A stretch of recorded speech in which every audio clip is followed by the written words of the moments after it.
We're here with Robert Bollinger, and this is a prototype, isn't it? It's the world's first all-electric SUV. Am I getting that correct? Correct. We're calling it a sport utility truck because we're kind of putting the truck back into sport utility. So it can haul lots of wood. It can hold 12-foot lumber, 4x8 sheets of plywood.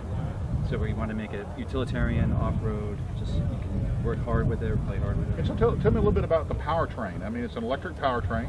Yes, it's all electric. It has dual motors. So there's one motor driving each in the front and one in the back. It's a mirror of each other. 60 kilowatt-hour pack of batteries, and they're in the middle, underneath the driver's seat and the passenger seat. So with the mirrored image of everything, the power, the weight distribution is amazing. Pretty good. Yeah, the center of gravity is basically right between the driver and the passenger. So is this the equivalent of a four-wheel drive with the two engines, with the two motors, electric motors? Or? Yeah, correct. Except it's all-wheel drive all the time. All-wheel drive all the time. Yeah. And then we have high and low range, which is a great feature for it being electric.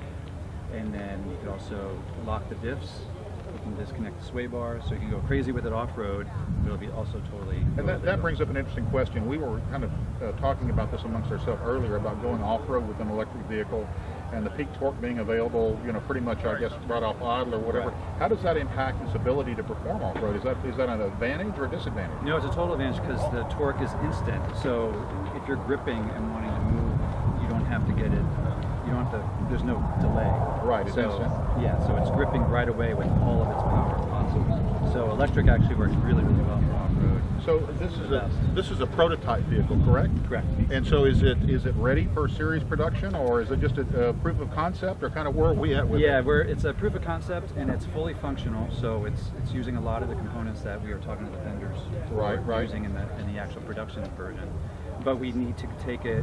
We're optimizing it and lightweighting it for production, shoring up all our vendors. So that's going to take some time. So we're looking for production starting in 2019. And what is the projected curb weight of it once you do all your tweaks and all that?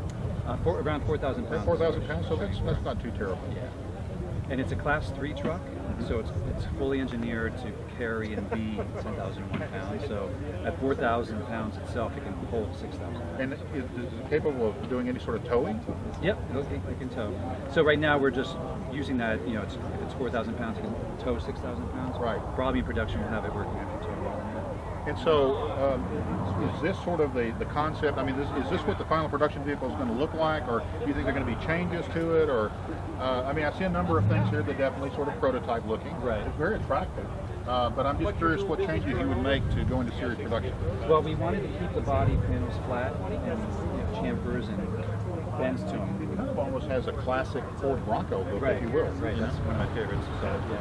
So once we got into this area of this kind of shape and size, then you're in that world of Broncos and Land Rovers and all that kind of stuff. So I'm perfectly happy to be in that category. You're okay to be in that category. Yeah, so we wanted to make it simple and functional, and where we didn't have to pay for those kinds of stampings and such. Right. So a lot of this can be made exactly like this for production.